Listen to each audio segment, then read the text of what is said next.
ఆయన పేరు చెబితేనే పూనకాలు లోడింగ్. మదపు టేనుగులను కుంకీలతో తరిమేసినట్టు రాజకీయ మదపు టేనుగులను తరిమేయడంలో ఆయన పాత్ర మరువలేనిది.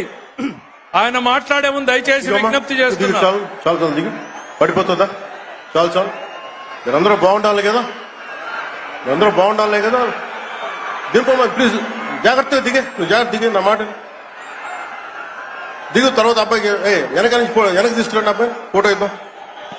దా దిగు, జాగ్రత్తగా దిగు, జాగ్రత్తగా దిగు.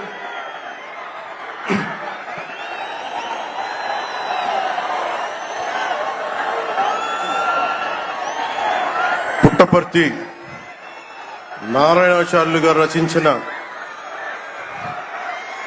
శివతాండవ కావ్యం పుట్టిన నేల, రచించిన నేల, తెలుగు భాష విలువను పెంచిన నేల, ఆడినమ్మ శివుడు పాడినమ్మ భవుడు అని శివతాండవాన్ని వినిపించిన నేల. ఈ నేల ఒక పుట్టపర్తి నారాయణాచార్యులు, కవి బళ్ళారి రాఘవ గారు లాంటి నాటకరంగ రచయిత, నటుడు, విధాన్ విశ్వం లాంటి మహానుభావులు, గజ్జల మల్లారెడ్డి గారి లాంటి కవులు, ఇలాంటి వాళ్ళందరూ పుట్టిన నేల. ప్రతి రాయలసీమ కవులు కళాకారులు అనేది ఋతువులు ఎన్నైనా మా రాళ్లసీమకి ఒకటే ఋతువు, కరువు ఋతువు. కాలాలు ఎన్నైనా మా రాయలసీమకి ఒకటే కాలం, ఎండాకాలం. దాన్ని మనం రూపుమాపే ప్రయత్నం చిత్తశుద్ధితో చేస్తోంది. పరిశ్రమలు, ఉద్యాన పంటలు, సాగునీటి ప్రాజెక్టులు మొదలైనవి చేపట్టి రాయలసీమని రతనాల సీమగా మార్చే దిశలోనే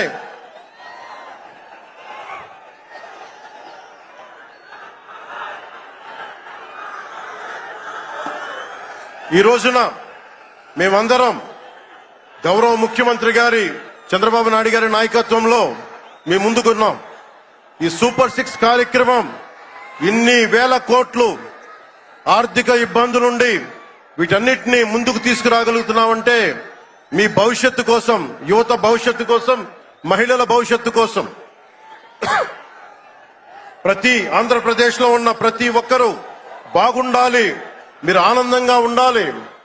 మనం మీరే అన్నారు, ఆ రోజు మేము అడిగాం, రాష్ట్రం బాగుండాలి, యద్భావం తద్భవతి. మీరు ఎలా ఆలోచించారో మేమందరం కలిసికట్టుగా పార్టీలు వేరైనప్పటికీ రాష్ట్ర హితువు, రాష్ట్ర మనం శ్రేయస్సును దృష్టిలో పెట్టుకొని ఈ రోజున మీ ముందుకొచ్చి ఇంత ఘన విజయంగా, ఇంత దిగ్విజయంతో ఈ సూపర్ 6 కార్యక్రమాన్ని మీ ముందుకు తీసుకొచ్చాం. దీని సూపర్ 6 కార్యక్రమానికి సంబంధించి భవిష్యత్తు రాయలసీమ వెనుకబాటుతనం గురించి, దానికి నీటి సౌకర్యాల గురించి, పారిశ్రామిక గురించి గౌరవ ముఖ్యమంత్రి గారు మాట్లాడతారు. నేను మీ చెప్పదలుచుకున్నది ఒకటి, ఆరోగ్య బీమా పథకం సాకారం కాబోతుంది. ఒక్కొక్క పథకం ద్వారా ఒక్కొక్క కుటుంబానికి 25 లక్షల ఆరోగ్య బీమా వర్తిస్తుంది. అలాగే పర్యాటక రంగంలో కూడా మనకి దాదాపు 10,000 పైచులకు పెట్టుబడులు ఆకర్షిస్తున్నాం. అలాగే పంచాయతీ రాజ్ శాఖలో కూడా పల్లె పండుగ ద్వారా 13,300 గ్రామ పంచాయతీలని గ్రామ సభ నిర్వహించి రికార్డు చేసి 2,007 కిలోమీటర్ల బీటీ రోడ్లు, 4,000 కిలోమీటర్ల సిసి రోడ్లు చేయగలిగాం. 1,55,000 నీటి కుంటలు నిర్మించి 1 టీఎంసీ నీటిని వర్షాకాలం నిల్వ చేయగలిగాం. అలాగే మూగజీవాల దాహార్తి తీర్చేందుకు 15,000కు పైగా నీటి తొట్లు నిర్మించాం. 22,518 మినీ గోకులాలు చేశాం.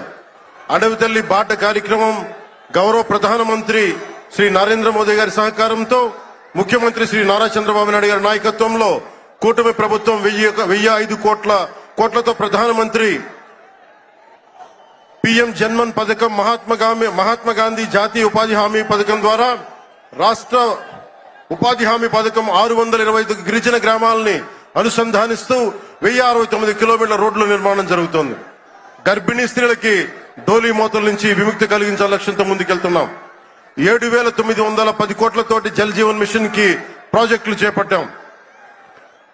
అటవీ విస్తారాన్ని పెంచే లక్ష్యంలో కోటి మొక్కల నాటే కార్యక్రమానికి శ్రీకారం చుట్టాం.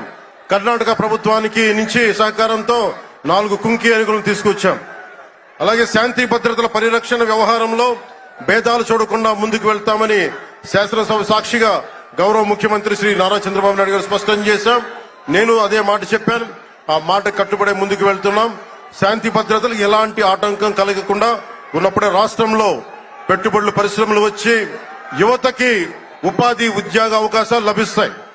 ముఖ్యంగా మన రాయలసీమ యువతకి మీరు ఉపాధి అవకాశాలకు వేరే రాష్ట్రాలకు వెళ్లకుండా మన అనంతపురంలో, మన కర్నూలు, మన కడప, మన చిత్తూరు జిల్లాల్లో మొత్తం ఉపాధి అవకాశం పక్క రాష్ట్రాల నుంచి మనకు వచ్చేలాగా పారిశ్రామికరణ జరగాల దిశగా గౌరవ ముఖ్యమంత్రి నారా చంద్రబాబు నాయుడు గారు ఆధ్వర్యంలో ఆయన నాయకత్వంలో ముందుకు తీసుకెళ్తున్నాం.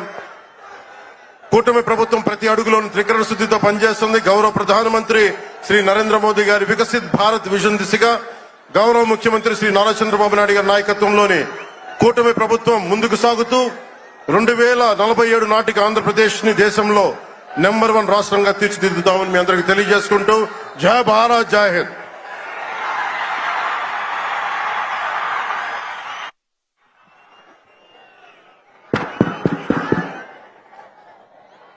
ఈరోజు ఈ సభా కార్యక్రమంలో పాల్గొనాల్సినటువంటి 2 వ్యక్తులు రాలేకపోయారు. యువగలం నాయకుడు, యువతరాన్ని నడిపించినటువంటి నాయకుడు శ్రీ నారా లోకేష్ గారు ఈ సమావేశానికి ప్రధాన వక్తగా రావాల్సింది. అయితే నేపాల్లో చిక్కుకుపోయినటువంటి తెలుగు వాళ్ళని కాపాడడం కోసం గౌరవ ముఖ్యమంత్రి గారి ఆదేశాలతో ఆయన అమరావతి